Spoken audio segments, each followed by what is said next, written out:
What's going on, everybody? This is Marcus. Before I get started, I want to thank you guys so much for your support. It means everything to me. From the bottom of my heart, I love you guys so much. Like this video, share this video, subscribe to my channel, and we're going to keep this thing rolling. So, Moon Knight episode 5, where do I begin?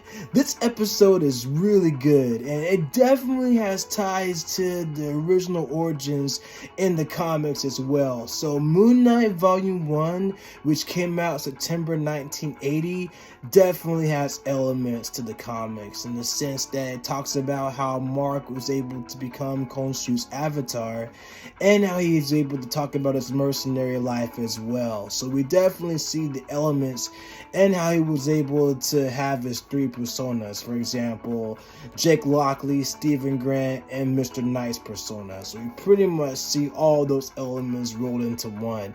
But we definitely see how the Stephen Grant persona actually came up in this series as well, especially in this episode. So break it down for a bit. Basically, episode 5 picks up where episode 4 leaves off.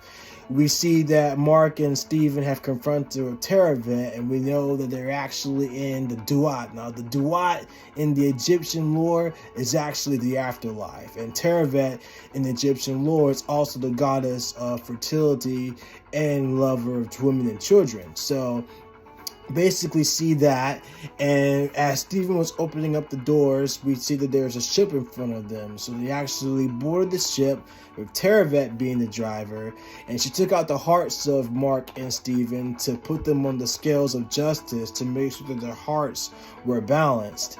And so we pretty much see that Teravet wants Mark and Steven to do an assignment for such as trying to uncover Mark's origins of how he was able to get the Steven identity. So goes back in time, Mark and his brother Randall Spector. Randall's the younger brother of Mark.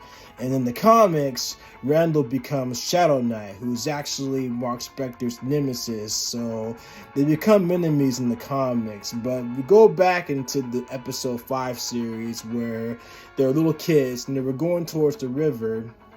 And then Randall unfortunately drowns in that river.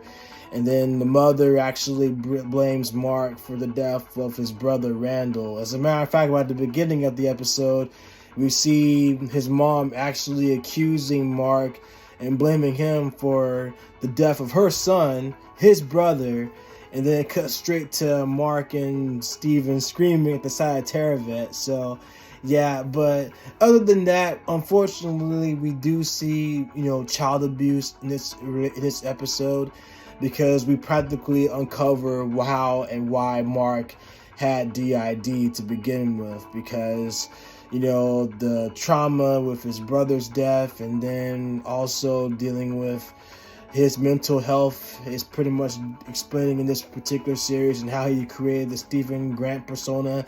And basically the persona has an English accent, and so his mom abused him, and we didn't see the whole clip of it, but we pretty much know what went down. But Mark was trying to protect Stephen from seeing that. And the reason why he created the persona was because he wanted Steven to experience the love of the mom that never really gave them love to begin with. So it's very sad if you think about it, but it's also understandable because you pretty much see it from Steven's point of view that, Steven didn't think that he was a construct until he realized that he was. So yeah, and then we pretty much see that, his mom actually died eventually as Mark got older.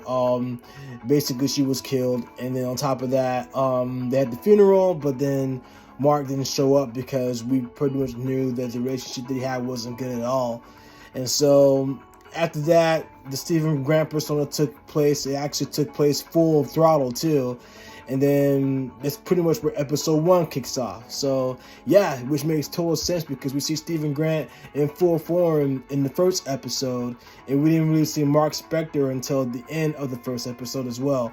And so basically, yeah, then it goes back into the ship where Mark and Steven were. The mercenaries were there, and then pretty much the undead people that were killed by Marc Spector came onto the ship.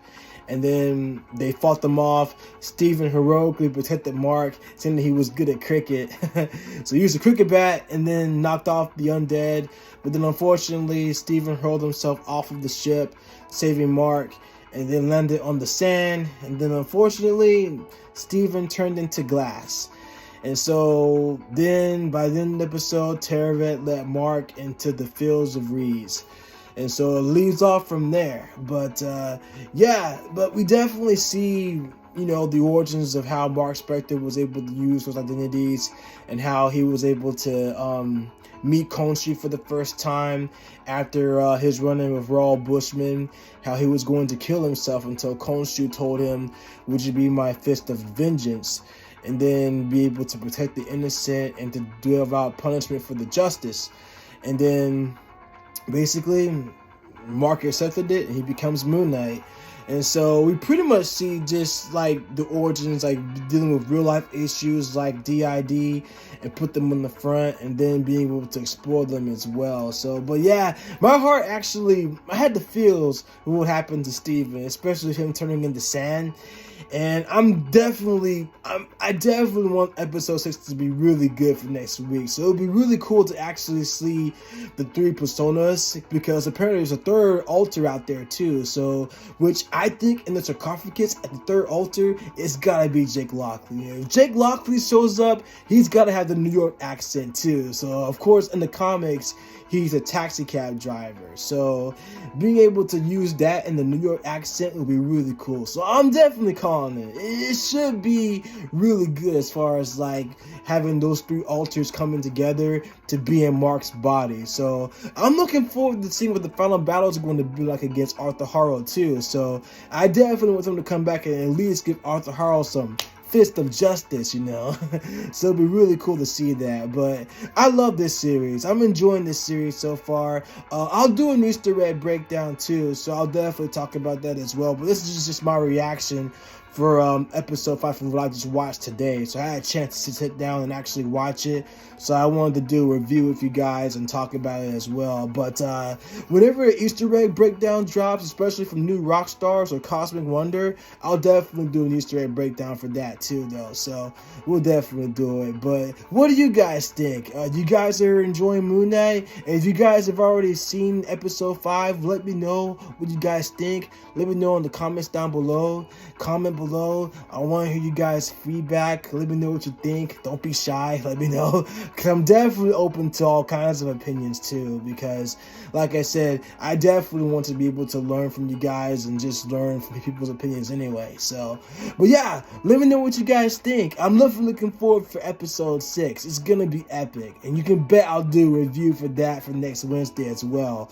And as far as like if the Egyptian gods were killed by Gore the God Butcher, we'll find out for sure if that's the case, because this is definitely setting up for Love and Thunder as well. But of course, next week is going to be the week of Doctor Strange in the Multiverse of Madness as well. So we'll probably see all kinds of cameos and references too though. So I'm definitely looking forward to seeing that. But let me know what you guys think. Like this video, share this video, subscribe to my channel, spread the message. I love you guys so much, and I'll definitely see you guys in the next one.